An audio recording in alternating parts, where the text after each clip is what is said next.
Happy holidays! It is almost Thanksgiving at the time of recording, 2025. And then we got the Christmas and New Year's, everything coming up. And if you are like us and you're on a nutrition journey with your child, you might have some difficult things with navigating food during the holidays. If you've been following along with my channel, you know that we are doing Leucovorin to help my son's autism and help him with his communication.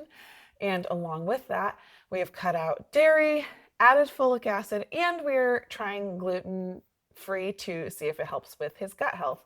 So, with all of that, there's a lot of traditional holiday things that we cannot eat. And I wanted to make this video to help for anyone else who's in that same boat with some ideas for how you can prepare with your family for the big family gatherings, as well as just some switches that you can do to common foods so that you and your family can still have a wonderful holiday, even with some different diet restrictions. If you're new here, I'm Katie, mom of four, including an autistic 4-year-old. We're sharing our journey and things that are working for us along the way, so be sure to subscribe and follow along. Major diet changes can be really hard because it takes more work, it takes looking at labels, it takes all of these things. But when you start to see how it's helping your child who has been having painful bowel movements, has behavior things where they're in pain and they can't really tell you why, it's all worth it. And that is what we're starting to see with our son. I have a few videos on how he's doing since we started Leucovorin treatment. And we have also been really working to make these diet changes. And it takes some work, but we are seeing positive, both behavior and communication things and just basic regularity and how so he's physically feeling better and therefore emotionally feeling better with all of these things. And so that makes it all worth it. And I'm not a medical professional, and especially with children, it's always recommended to talk to your doctor before making major diet changes. So with that, I wanted to share for family gatherings first. So we'll do kind of two main sections. So family gatherings and how to prep for that, and then just general holiday, like all the treats and stuff that are around this season and what we can do about that. I do also have another video about family gatherings and autism in general that I will put a card for up here. Yes, so with food, in the case of my family, what's kind of nice actually is we already have several dietary restrictions. My husband is on the carnivore diet. I am not a fan of that much meat, but he says he feels great. That is good for him. We have several family members that are gluten-free and just some other things going on. So there's already some level of awareness for the types of foods that we should be bringing. So just making sure that everyone's bringing, even if there's some dishes that have gluten in these things, that there's also alternatives being offered at our family gatherings. And so if your family is not like that, where there aren't really dietary things, you may need to communicate way ahead of time what your diet is so that everyone is aware of it. And then maybe, for example, someone's doing the big like cheesy mashed potatoes for Thanksgiving. Maybe they make a small side one that doesn't have the cheese. And so if there is a willingness from your family to have some options like that when they know that your child have some different dietary things, that can be really helpful. And then the other thing is that you ultimately are responsible for making sure that your child's taken care of. And so whatever dishes you're volunteering to bring, make sure that those are things that fall within your child's diet or making an alternative that does fall within the diet. So I usually make a cheesecake for Thanksgiving, and I still plan to do that. But I'm going to attempt a cashew-based one too. That is because that is what's going to work for my son to still enjoy. If you have a family who is just like, no, we can't deal with the special diet stuff, you might need to do the work of making kind of an entire meal for your child. So thinking through the types of things that your child really likes most and having some kind of thing that represents that on the plate. So maybe your kid really likes the mashed potatoes and you do a cashew creamy version of it instead of the creamy potatoes version of it. I recognize that's a lot of work. Maybe if you're doing that, maybe you're not bringing, other big dishes. Maybe you're getting a store-bought thing for everyone else because you're going to focus on your kid and what your kid needs the most. That's okay if you need to do that, but that would kind of be in a case where your family's not that open to having dishes where they're thinking about everyone.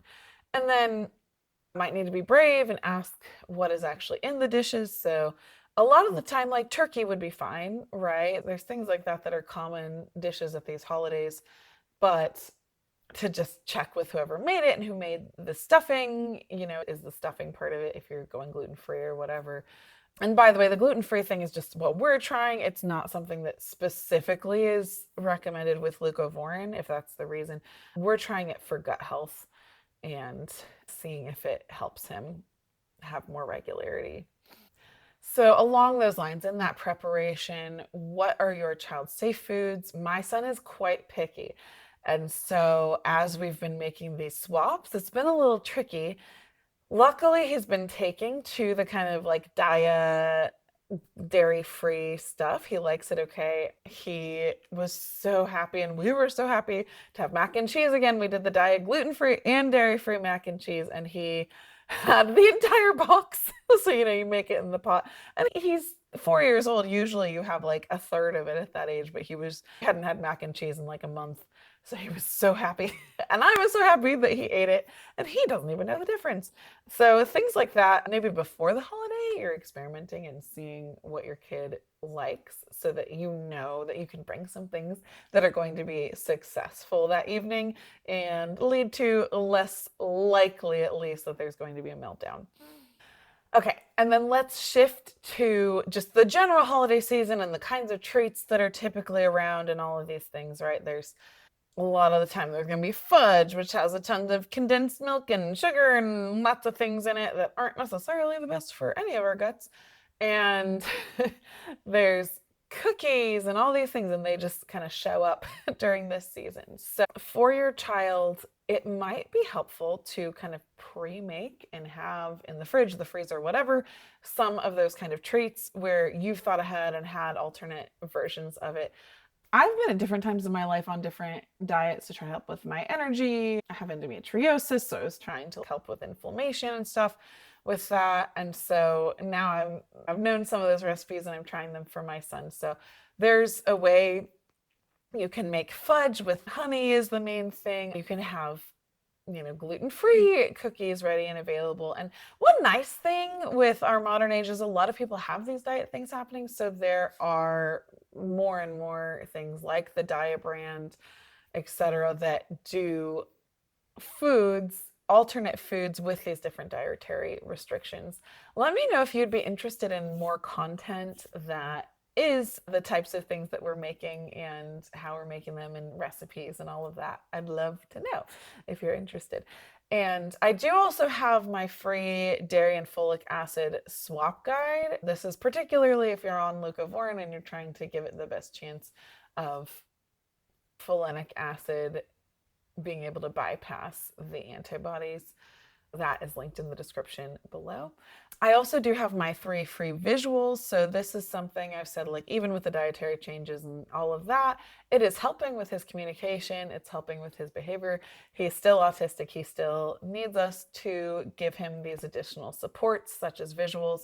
And that's something that I'm adding some of these visuals, things he really loves, like cookies and cake, and sometimes they're not available. So I have my not available board and I can show him, or we do a first then board. Okay, first we gotta make these cookies and then we can eat them, because maybe if I don't have the cookies right away available, we need to make an alternate one, not the one that he's just seeing on the counter. He needs to know and learn how to wait. So both of those, the guide and the visuals, are in the description for you. Because it is extra work to prepare for these things. So making a plan both for the big family gatherings and then for what kinds of things you want to have on hand when those tempting treats come into play are very helpful. I highly recommend Trader Joe's. It has a lot of just yummy food in general. I love Trader Joe's. They do have a lot of their baked goods are gluten-free. And so that can be an option if you're doing the gluten-free thing. And Sprouts has just a lot of alternates in general. It's a little more expensive than Trader Joe's, but has got the so does Whole Foods. Costco's getting more and more. They have a big bag of almond flour, things like that. And so just keeping an eye out for those different brands, for those different things that work. I'll link for my Amazon storefront. I have a list that is just my kind of favorite things that have to do with autism and nutrition, including some snacks and stuff that we love.